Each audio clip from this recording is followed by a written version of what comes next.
दोस्तों, तो हमारे channel study for golden future में आपका स्वागत है। आज हम बात करने वाले हैं रीजनिंग के टॉप 5 क्वेश्चंस जो कि एग्ज़ामों में आते हैं, और हम ऐसे सवालों को ही लेते हैं जो एग्ज़ामों में लास्ट बार आ चुके हैं या लास्ट ईयर एग्ज़ामों में आ चुके हैं।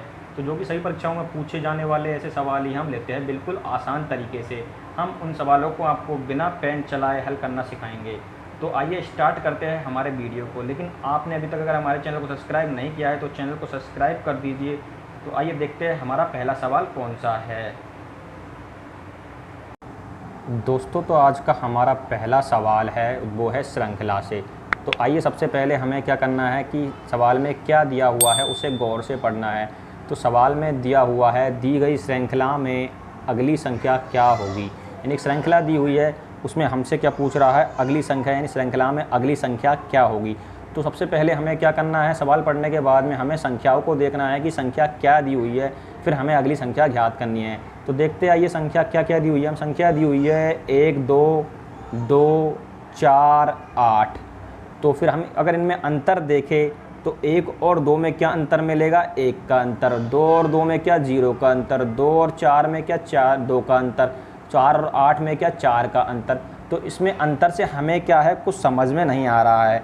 तो अंतर से हम ऐसे सवालों को नहीं कर सकते, हमें इनमें कुछ अलग दिमाग लगाना पड़ेगा। तो आइए इनमें कुछ अलग दिमाग लगाते हैं हम।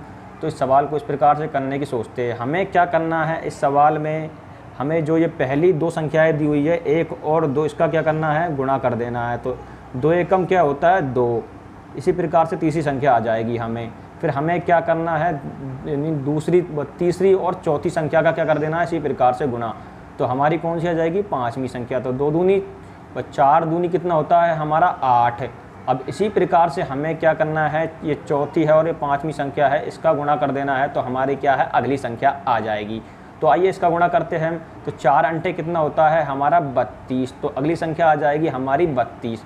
तो आइए देखते हैं हमारे कौन से ऑप्शन में है 32। तो हमारे ऑप्शन डी में 32 दिया हुआ है।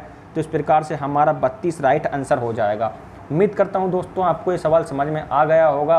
आइए देखते हैं हमारा अगला सवाल क्या है। तो जो हमारा दूसरा सवाल दिया हुआ है वो सवाल है सिमिलैरिटी से, और ये सवाल एग्ज़ामों में काफ़ी बार आता है। तो ये सवाल एग्ज़ाम की दृष्टि से इम्पोर्टेंट है। तो ऐसे सवालों को हमें बहुत ही गौर से देखना है। तो आइए सबसे पहले हमें क्या करना है, सवाल को पढ़ना है कि सवाल में क्या दिया हुआ है। तो सवाल में दिया हुआ है, देखिए, दिए गए विकल्पों में से संबंधित संख्या को चुनिए। यानी कुछ विकल्प दिए हैं, उनमें से संबंधित संख्या चुननी है।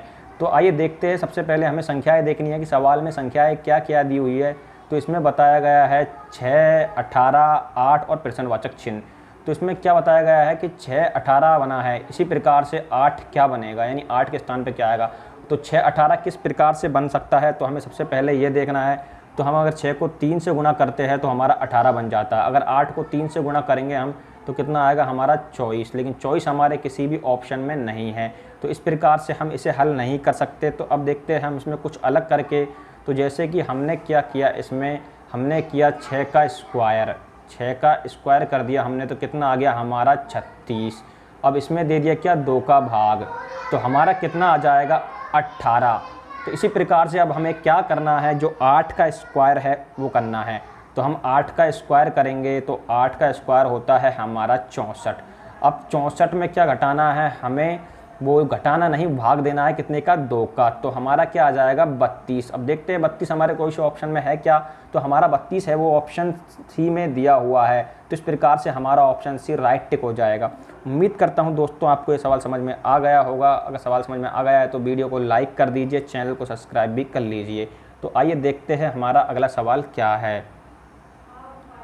तो जो हमारा अगला सवाल है, तीसरे नंबर का सवाल है, वो भी बहुत इंटरेस्टिंग सवाल है और ये भी एग्ज़ामों में अक्सर आ जाता है।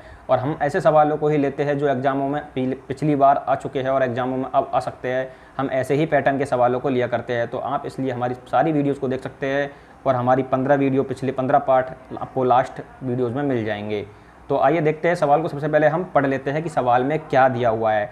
तो सवाल में दिया हुआ है, यदि 841 बराबर 3 है तथा 633 बराबर 5 है और 425 बराबर 7 हो तो 217 बराबर क्या होगा। तो अब हम दिमाग लगा सकते हैं कि 841 बराबर 3 कैसे आ सकता है और 633 बराबर 5 कैसे आ सकता है। तो इसमें हमें करना क्या है, हम अपने दिमाग से कोई भी संक्रिया लगा सकते हैं। ये रीजनिंग है, इसमें हम कुछ भी कर सकते हैं, कैसे भी आंसर ला सकते हैं। तो इसमें हमें करना क्या है, जो ये 8 है इसमें क्या है 4 में, ये 8 है इसमें क्या है 4 का भाग दे देना है। तो 8 में हम 4 का भाग देंगे तो कितना आएगा हमारा 2, और ये 1 दिया है इसको क्या करना है इसमें जोड़ देना। तो इस प्रकार से हमारा बराबर की संख्या 3 बन जाएगी। इसी प्रकार से 6 में देंगे 3 का भाग तो कितना आ जाएगा 2, और ये 3 दिया हुआ है साइड में, इसको जोड़ देंगे तो हमारा कितना आ जाएगा 5। इसी प्रकार से ये 425 दिया हुआ है, तो इसमें 4 में हम क्या करेंगे 2 का भाग देंगे तो कितना आ जाएगा हमारा 2, और ये 5 दिया हुआ है तो इसे क्या कर देंगे हम प्लस, तो हमारा क्या आ जाएगा 7। अब इसी प्रकार से जो हमें ज्ञात करना है उसको निकालते हैं। तो अगर 2 में हम 1 का भाग देंगे तो कितना आएगा हमारा 2, और प्लस में क्या दिया हुआ है 7, तो बराबर में कितना आ जाएगा हमारा 9। अब देखते हैं आइए 9 हमारे कौन से ऑप्शन में दिया हुआ है। तो जो 9 है वो हमारे ऑप्शन डी में दिया हुआ है, तो इस प्रकार से हमारा ऑप्शन डी राइट हो जाएगा। उम्मीद करता हूँ दोस्तों आपको ये सवाल भी समझ में आ गया होगा। आइए देखते हैं तो हमारा अगला सवाल कौन सा है। हमारा चौथा सवाल, ये भी इंटरेस्टिंग सवाल है और ये भी एग्जामों में कई बार आ चुका है। तो सबसे पहले हम क्या करते हैं, इस सवाल को पढ़ लेते हैं कि सवाल में क्या दिया हुआ है। तो सवाल में दिया हुआ है शब्दकोश के अनुसार व्यवस्थित करने पर कौन सा शब्द दूसरे स्थान पर आएगा। यानी कुछ शब्द दिए हुए हैं, अगर इन्हें हम शब्दकोश यानी डिक्शनरी, तो डिक्शनरी के अनुसार व्यवस्थित करें तो यानी कौन सा शब्द क्या आएगा दूसरे स्थान पर आएगा।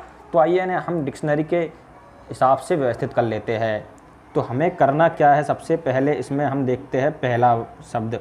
तो टी टी टी पहला शब्द सब में सेम है, तो पहले शब्द से हम आइडिया लगा सकते हैं। और दूसरा शब्द देखते हैं तो डब्लू ई डब्लू, तो इसमें कौन सा आ जाएगा, ये ई वाला है, ये सबसे पहले आ जाएगा, और में तो तीनों में सेम है। अब देखते हैं हम दूसरे नंबर पे कौन सा आने वाला है। तो इसमें तीसरा शब्द आई और आई सेम है, तो इससे हम अंदाज़ा नहीं लगा सकते। चौथा शब्द देखते हैं SNI, तो जो ये है आई वो SN और N, तो इससे क्या होगा, ये जो T है हमारा वो क्या है N के बाद में आता है, तो ये हमारा सबसे लास्ट में पहुंच जाएगा चौथे नंबर पे। अब इन दोनों में से हमें देखना है कि इनमें से दूसरे नंबर पे कौन सा आता है। तो इनमें से हम लगाएंगे, देखेंगे तो N तक तो हो गया था हमारा, तो इसमें है G और इसमें है E, तो G पहले आता है या E, तो E पहले आएगा। तो ये सवाल इस हिसाब से इन चारों में से दूसरे नंबर पे ये आ जाएगा, और तीसरे पे फिर ये है ही। तो इस हिसाब से हम बता सकते हैं कि दूसरे नंबर पे हमारा ट्वाइन आएगा। तो उम्मीद करता हूँ दोस्तों आपको ये सवाल समझ में आ गया होगा अच्छी प्रकार से। आइए देखते हैं हमारा अंतिम सवाल कौन सा है। तो जो हमारा अंतिम सवाल है 5वें नंबर का, वो भी अच्छा सवाल है, और सबसे पहले हम पढ़ लेते हैं सवाल में क्या दिया हुआ है। तो सवाल में दिया हुआ है दिए गए विकल्पों में से असंगत ज्ञात करें। यानी कुछ विकल्प दिए हुए हैं, कुछ संख्याएं दी हुई है, उनमें से क्या करना है हमें असंगत ज्ञात करना है। तो सबसे पहले हमें क्या देखनी पड़ेगी, इस श्रेणी को देखनी पड़ेगी, एक दी क्यू सी है। तो इसमें दिया हुआ है 480, 471, 453, 464, 462। तो इसमें 480 है, 471 फिर घट रहा है, 453 ये भी घट रहा है, 464 ये बढ़ रहा है, 462 ये 2 घट रहा है इसमें।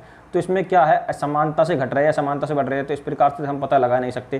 तो इसमें हम करना क्या है, हम इसमें जो 480 दिया हुआ है ये इसको क्या करते हैं, इसमें 4 है प्लस 8 है और प्लस 0, इसको क्या कर लेते हैं जोड़ लेते, तो कितना होगा हमारा 12। तो इसी प्रकार से हम 471 को जोड़ेंगे तो 4 प्लस 7 और प्लस 1, ये भी कितना होगा 12। हमें क्या करना, असंगत देखना है, सबसे अलग देखना है इसमें। तो हमें दिया हुआ है ये 4 प्लस 5 प्लस 3, तो 4 5 9 और 3 कितना होता है 12 होता है ये भी।